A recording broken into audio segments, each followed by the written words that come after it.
سوال کرتے ہیں کہ وہ میدان محشر میں جب لوگ آئیں گے تو جو جتنا بڑا گناہ گار ہوگا اس کے ساتھ ویسا ہی معاملہ ہوگا، لیکن وہ کون لوگ ہوں گے جب وہ میدان محشر میں آئیں گے تو ان کے چہروں پر گوشت نہیں ہوگا، بغیر گوشت کے چہرے ہوں گے ان کے، ہڈیاں ہڈیاں۔ السلام علیکم ورحمۃ اللہ تعالیٰ وبرکاتہ۔ دوستو، یہ ہمارے کچھ بھائی ہیں، آئیے ہم ان سے کرتے ہیں سوال، اور اب دیکھیں آپ ہم ان سے جو سوال کر رہے ہیں یہ ہمارے سوالوں کا آخر جواب کیا دینے والے ہیں۔ ہو سکتا ہے کوئی پھنس بھی جائے ان تینوں میں سے، اور ہو سکتا ہے یہ جواب بھی ہمارے سوالوں کا دے دیں۔ بس آپ لوگ ویڈیو میں بنے رہیں، دیکھیں کون ہمارے سوالوں کا آخر جواب کیا دیتا ہے۔ السلام علیکم ورحمۃ اللہ۔ آپ سب لوگ خیریت سے ہیں؟ بھجن کیسے حال ہیں؟ خیریت سے ہیں؟ آپ رکیں گے ایک منٹ کے لیے یہیں پر، بس کھڑے ہو جائیں آپ۔ آپ سے ہم بس ایک سوال کر رہے ہیں اور یہ نالج کے سوال ہونے والے ہیں۔ پہلے ہم سوال بھائی آپ سے کرتے ہیں، ٹھیک ہے؟ دیکھو آ جائیں آپ سے ہم سوال یہ کریں گے کہ وہ کون سے نبی ہیں جن کو پوری دنیا کا باپ کہا جاتا ہے؟ اپنے ہی نبی ہیں اور کون ہیں؟ آپ بتاؤ۔ حضرت آدم علیہ السلام۔ حضرت آدم علیہ السلام، ماشاء اللہ ماشاء اللہ۔ حضرت آدم علیہ السلام ہیں جن کو پوری دنیا کا کیا ہے باپ کہا جاتا ہے۔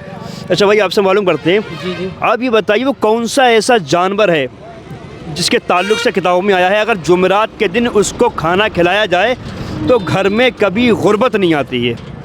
حضرت وہ جانور میرے سمجھ سے چینٹی ہو سکتی ہے، چونٹی؟ وجہ سے غربت نہیں آتی۔ بالکل صحیح فرمایا۔ چونٹی کا ایسا جانور ہے کہ جس کو اگر جمعرات کے دن کھانا کھلایا جائے تو اس کی وجہ سے کیا ہے کہ مطلب گھر کے اندر کبھی غربت نہیں آتی ہے۔ ماشاءاللہ بڑی خوبصورتی کے ساتھ نے جواب دیا ہے۔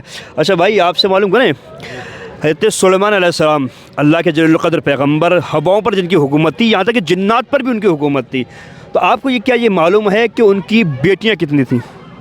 سر ان کی بیٹیاں دو تھیں، دو سنی جاتی تھیں۔ دو سنی جاتی ہیں، تھی بھی دو ہی؟ آپ کا جواب بالکل ٹھیک ہے، دو تھیں۔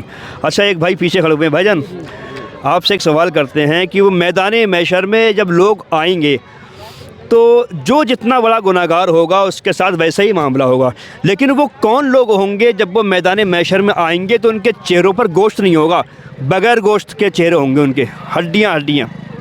تو بھکاری ہے جی، بھکاری کون سے والے بھکاری؟ جو صحیح سالم ہونے کے باوجود بھی بھیک مانگتے ہیں، جنہوں نے پیشہ بنا رکھا ہے۔ پیشہ بنا رکھا، بالکل صحیح فرمایا۔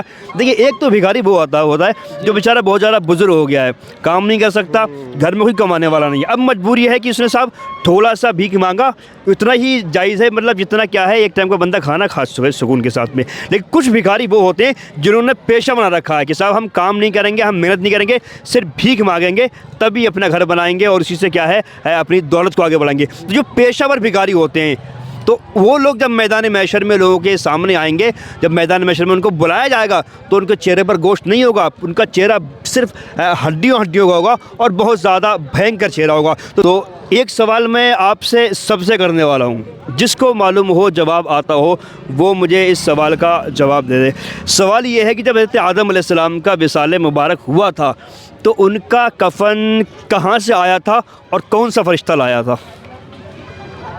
حضرت یہ تو نالج میں نہیں ہے جی، یہ تو نالج میں نہیں ہے میرے۔ آپ کو کچھ معلوم ہے آدم علیہ السلام کا کفن کہاں سے آیا تھا؟ ذرا غور کریں گے نا ذہن پہ تو یہ پتہ چلے گا کہاں سے آیا تھا۔ میں اشارہ کر رہا ہوں، کہاں سے آیا تھا آدم علیہ السلام کا؟ آدم علیہ السلام کا کفن آسمان سے آیا تھا۔ آسمان تو مطلب ساتھ ہیں، جی جنت سے۔ جنت سے آیا تھا، ماشاء اللہ۔ کہ آدم علیہ السلام کا کفن کیا جنت سے آیا تھا؟